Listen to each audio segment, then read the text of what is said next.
আসতে যাচ্ছে নতুন টুইস্ট। এবার আইপিএলে মোস্তাফিজকে পেতে উঠে পড়ে লেগেছে কলকাতা নাইট রাইডার্স। সব নাটকীয়তা শেষে এবার ফিজকে পুনরায় দলে নিতে চায় কেকেআর সমর্থকরা। অবশেষে নিজেদের ভুল বুঝতে পেরে টাইগার পেসারের কাছে ক্ষমা চেতে শুরু করেছে তারা। বলছে আমাদের ভুল হয়েছে, আমরা আবার ফিজকে দলে চাই। কলকাতা নাইট রাইডার্সের ভক্তদের এমন আকুতি নিয়ে বিস্তারিত জানবো রিপোর্টে। এই মোস্তাফিজুর রহমানকে ঘিরে নাটক কম হয়নি ওপার ও এপার বাংলা জুড়ে। রেকর্ড দামে তার আইপিএলে ডাক পাওয়ার পর থেকেই যেন সব সমস্যা পিছু নেয় বিশ্ব ক্রিকেটের, যার জন্য শেষ পর্যন্ত ওয়ার্ল্ড কাপের মতো মেগা টুর্নামেন্ট বয়কট করে বাংলাদেশ দল। এবার অবশ্য নাটক নতুন মোড় নিতে যাচ্ছে ভিন্ন দিকে। যেই ভারতীয় দর্শকের তোপের মুখে পড়ে তাকে বাদ দিয়েছিল বিসিসিআই, তারাই এখন আবার উল্টো ক্ষমা চাইতে শুরু করেছে টাইগার পেসারের কাছে। কলকাতা নাইট রাইডার্সের সব ভক্ত সমর্থকেরা এখন সামাজিক যোগাযোগ মাধ্যম সরব তুলছে মোস্তাফিজকে ফিরিয়ে আনার জন্য। 2026 আইপিএল নিলামে রেকর্ড 12.5 কোটি টাকায় ফিজকে দলে নিয়েছিল কলকাতা নাইট রাইডার্স। নিলামে দিল্লি ক্যাপিটালস এবং চেন্নাই সুপার কিংসের সাথে ফিজের জন্য লড়াই করেছিল তারা, কিন্তু এরপর বিশ্বকাপের ঠিক আগ মুহূর্তে অপেশাদার আচরণ করে টাইগার পেসারকে বাদ দেয় তারা, যা নিয়েই মূলত তৈরি হয় সকল নাটকীয়তা।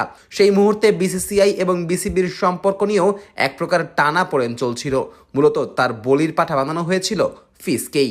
এখন আবার পালা বদলের সঙ্গে সঙ্গে সবকিছু যখন স্বাভাবিক হওয়ার পথে, সেই মুহূর্তে আবার নতুন করে টুর্নামেন্টের আগে ফিজকে নিতে অনুরোধ জানাচ্ছে কেকেআরের সমর্থক গোষ্ঠী। তারা বলছে সবকিছু যেহেতু আবার ঠিক হতে শুরু করেছে, তাই এই মুহূর্তে মোস্তাফিজের ব্যাপারে নতুন করে ভাবা উচিত বিসিসিআই এর। এদিকে টাইগার পেসারকে বাদ দেওয়ার পর কলকাতা নাইট রাইডার্সেও পড়েছে একের পর এক সমস্যার মাঝে। একে তো ফিজের বিকল্প এখনও জোগাড় হয়নি, তার উপর স্কোয়াডের 2 মেইন বোলার মাথিসা পাথিরানা এবং হর্ষিত রানা পড়েছেন ইনজুরিতে। তাদের চোট কবে নাগাদ ঠিক হবে তাও কেউ জানে না। এমন অবস্থায় মোস্তাফিজই হতে পারেন তাদের মূল ভরসা।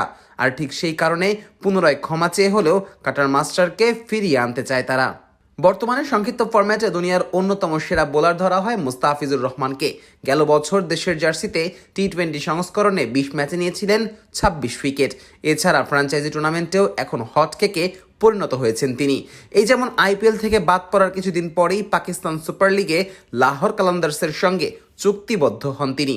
বর্তমান প্রেক্ষাপট অনুযায়ী আইপিএল নয়, আগামী পিএসএলে খেলার কথা রয়েছে তার। সেখান থেকে আপাতত কলকাতার ভক্তরা চাইলেও তাকে পাওয়া হয়তো সম্ভব হবে না কেকেআরের জন্য। তাছাড়া বিসিবিও সাথে সাথে তার এনওসি বাতিল করেছিল। সেখান থেকে বলা চলে বর্তমানে সবকিছু ঝুলে আছে নতুন কোনো জাদুকরী ঘটনার উপরে। সেটা হলেই কেবল ফিজকে দেখা যাবে আইপিএলে, অন্যথায় খেলবেন পিএসএলে। সব মিলিয়ে এটা অবশ্য নিশ্চিত, অবশেষে নিজেদের ভুল বুঝতে পেরে মোস্তাফিজুর রহমানের কাছেই মাথা নত করতে হলো শাহরুখ খানের ফ্র্যাঞ্চাইজি ও তার ভক্তদের।